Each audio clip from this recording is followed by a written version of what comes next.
Chance score already underway. How are you getting on, Kevin? Not too good at the moment. No, Sharpie seems to be raking in all the morning. So, how does the mood of the party compare? Because you're on this route, what, just a few weeks ago? It's pretty much the same, really. You know, nothing's changed. The same sort of preparation as before. You know, and I think we're all sitting in the same seats actually. So, you know, pretty much the same. How much has the Milk Cup final whetted the players' appetite now for success today? Well, we know how important it is to get there and do well for the fans.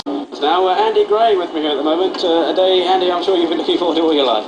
Yeah, all sort of 9 years of it, certainly, and especially since the lads got to the Milk Cup final, I've been looking forward to trying to get back again this year, and it's all worked out nicely. And some talk of perhaps a record today. You scored the winning goal at a Milk Cup final, and nobody scored one in both domestic cup finals. I hope so. I just like to see, it's nice to see the lads nice and relaxed, and they're all still sleeping at the back here. I must admit, they don't seem to be too many nerves around today, do they? Not at the moment, no. I mean, it's a nice relaxed squad, and only when Ratties gets on the TV, everybody starts to fall asleep. But apart from that, we're all right. You know, we're looking forward to it. But I think if our back four and can deal with their front four sufficiently, then I think that's going to give us a good springboard to go on and win the game from.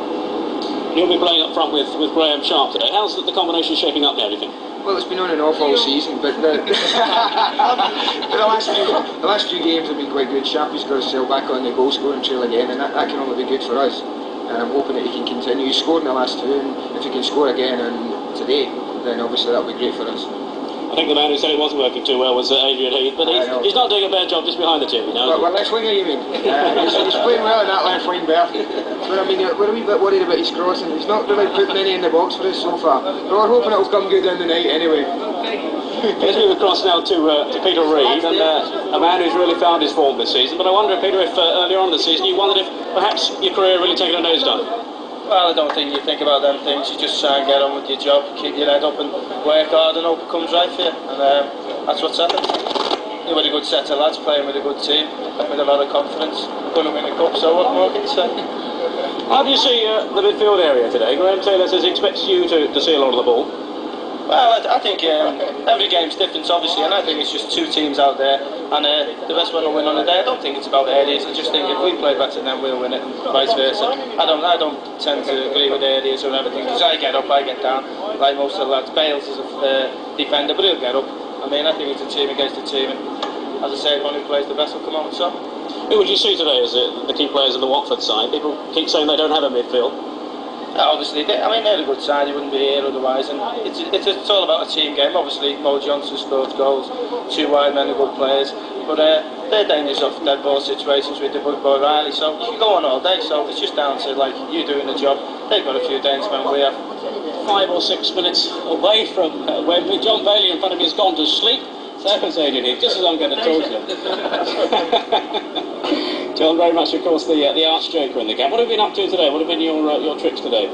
Not special. We had another joker down this morning, Freddie Starr, called at the hotel this morning, so he's took over for me. We were all hanging out the windows at the rooms this morning, enjoying Freddie Starr doing his bits and pieces, so I took second fiddle today. He'll be alright. Howard Kennel was a bit worried that you might not be in the right mood, you might not be concentrating today, you're more worried about the jokes and the japes. I'm sure that's not really the case. I'm definitely in the right mood. That's my way of bringing out my own tension anyway. You know, my mind's on the game without a doubt, but you know, other people show theirs, I show it my own way, and just helping the lads out. Clubby's turned over, I think. And this is my own way. And we're nearly on our way to Wembley now. Howard Kendall's with me, the manager. We've seen quite a few Everton fans en route and waving you along. I think this is what everybody's been looking forward to, really, just seeing the fans when you're nearing Wembley and actually getting out there and letting the fans see you. I remember the Milk Cup, and it was absolutely superb, and all the way on the roads, and they were all waving and shouting and whatever. And we're looking forward to it. Your players around you are yawning at the moment. They really are a hard lot to control, Howard. You've done a good job, I think, really. There'll be no problems. I mean, it's part of the build-up. I mean, they've been relaxed at the same time. They know what job they've got to do today. Anyone see me pants? We're now just, I would think, a couple of miles or so from the stadium, perhaps even less now, looking out the window. There's plenty of blue and white hats around. I haven't seen too many Watford supporters at the moment, have It was very similar at the Milk Cup, actually. We couldn't see many red and white either. But, no, they'll have their... I mean, our fans are really looking looking forward to it, and I'm sure that they've seen it as the first opportunity since 1968 to win the FA Cup. Your memories from back to your appearances in the Cup finals as a player. I wonder what the journeys were like in those days of the Cup final. Well, very similar. What amazed me was the return journeys. You know, I haven't been on the successful side yet in the FA Cup, and what we're doing now is looking forward to today and hope it's successful. Chapel, they want to hitch a lift. Are we got any room on the coach? I mean, look, the players have really got a very close affection with the fans, and I think that more than anything they'll want to do it for them today. There's a story, one chap who was queuing this week, it was asked how long he'd been queuing, and he said 14 years. That's right, he's queuing for his ticket. But he's got a tremendous sense of humour, tremendous. No, as I say, they've been waiting for so long, and we want to provide it. What do you think is going to be going through your mind when you walk down the tunnel? Graham Taylor was saying how he was thinking of family and friends and all those people who have supported him over the years. Well, yeah, I think you do feel for them. I mean, you respect them, you admire them. I mean, they've followed you through the good times, and actually that's the easy thing to do. But when they followed you through the bad times, this is a little bit of a reward for them.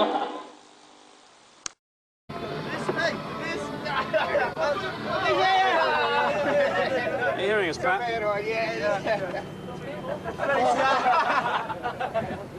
Is that big names, is it? Hello, Pat, are you hearing me?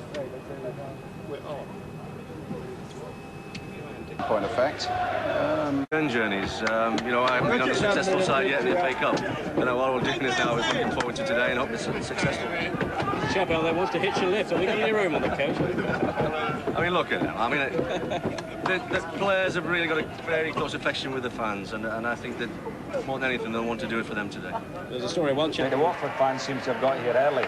For the Everton fans, there's a vast support for Everton, and as I say, 14 years since they've been here, they've been in the shadow of Liverpool, and they will make the most of it today.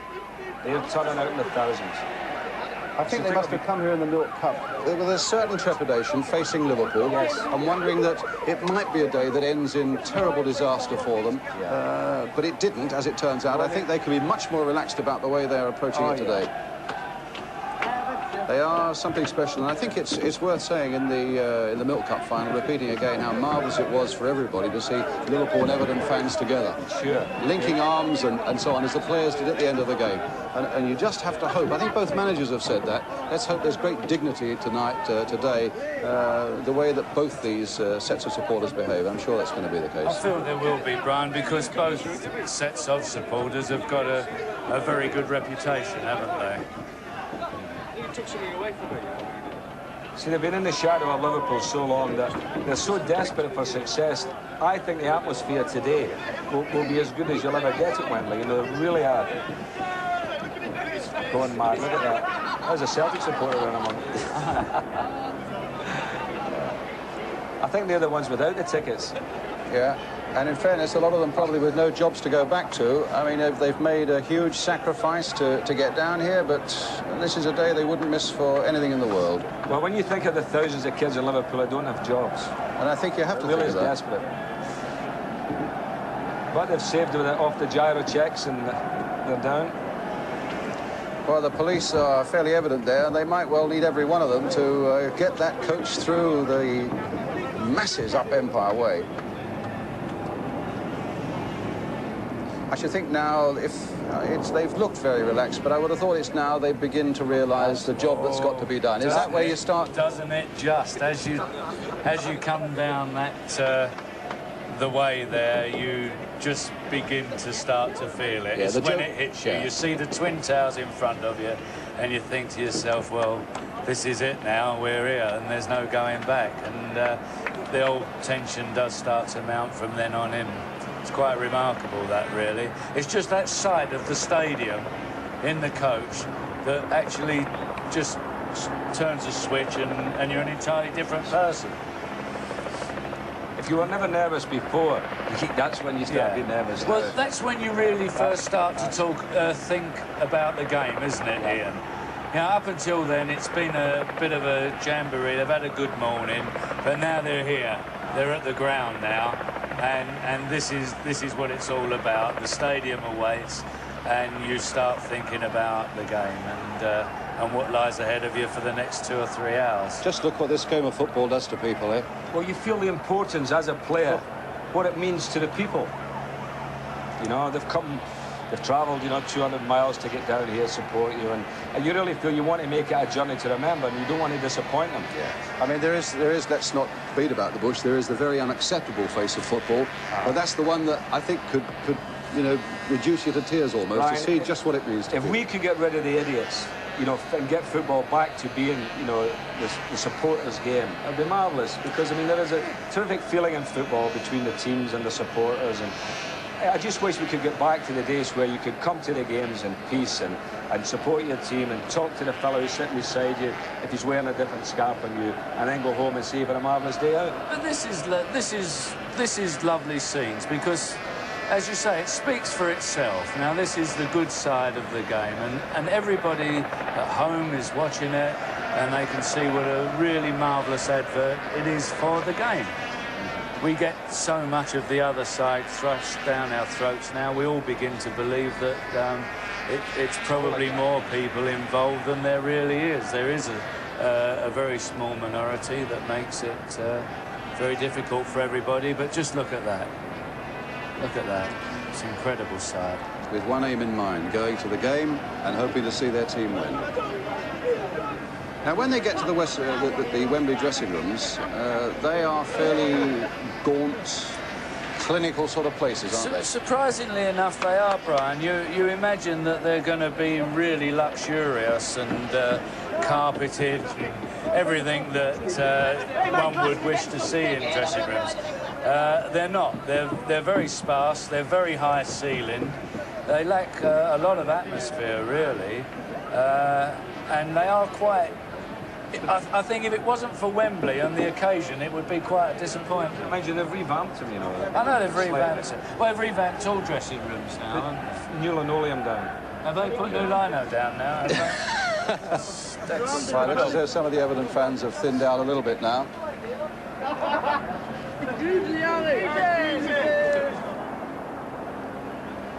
Quite unusual. I think they only came down yesterday, didn't they? I mean, the old traditional thing was you'd come down 2 or 3 days before the game, but I think they trained up in Liverpool yesterday. Well, Howard was telling me when I was up on Wednesday that they were going to treat it just like an ordinary Friday night away to London, you know, for the league matches. So they've learned, I think, over the years, and we all learn over the years about coming down and going in hotels too early. The tension starts building. You're eating hotel food that you're not used to. You know, if you were at home, you'd be having, you know, beans and toast, and then you go to the hotel and you're eating 3-course meals. So it's better to bring them down one night in a hotel, and then, you know, you're at the game. I think the players are much more comfortable with that arrangement themselves, Brian. And modern transport, of course, has made all the difference now, hasn't it? Motorways, etc. It doesn't make it such a problem. It'll be the White Horse Finals, Jim. Aye. Do you know when that was, Jimmy? There. Do you know when it was? Yeah, 1921. 23. 23, West Ham versus Bolton Wanderers. Correct. On this very David stadium. Jack scored the winning goal? Is that so? Yes. Yes. Bolton won it, and There was 200,000 people got in. 200,000 people in here, yeah. And I would tell you, I wouldn't mind betting that there aren't far short of 200,000 people in the Wembley and the surrounding districts, those who've got tickets and those who haven't. Well, of course, that day it wasn't an all-ticket match, was it? Well, my lad has come down today for the game with his mate who's an Everton fan. You know, my lad's a Liverpool fan, obviously. He came down with his mate, and they had no tickets. You know, his mate didn't have a ticket, so they're coming down, and hopefully they might be outside running around with him trying to get themselves tickets to That's get in. what you've done with my gantry pass, is it same? I tell you what, we must go back. Why you wanted my gantry. We must go back to that Everton coach and Peter Brackley. Well, we're coming now towards the gates, and Howard. The players will leave the coach there, then the coaches go away and they return right at the end of the game. The police having just a little bit of bother there. I think 1 or 2 very enthusiastic fans, but as they always do, the police horses will win in the end. Superb moments, and what a gentleman Howard Kendall is, and what an excellent manager. And he was under extreme pressure, as any man must be when his job is on the line, as his certainly was in the early months of this season. And Peter Brackley was talking about it. I think you have to pay an enormous tribute to Phil Carter, the Everton chairman, who, with his board, stuck by the man that they thought was right for the job. Howard Kendall has proved them right by bringing them here twice in the season and given them a very respectable second half to the season as a whole, and have now offered trousers.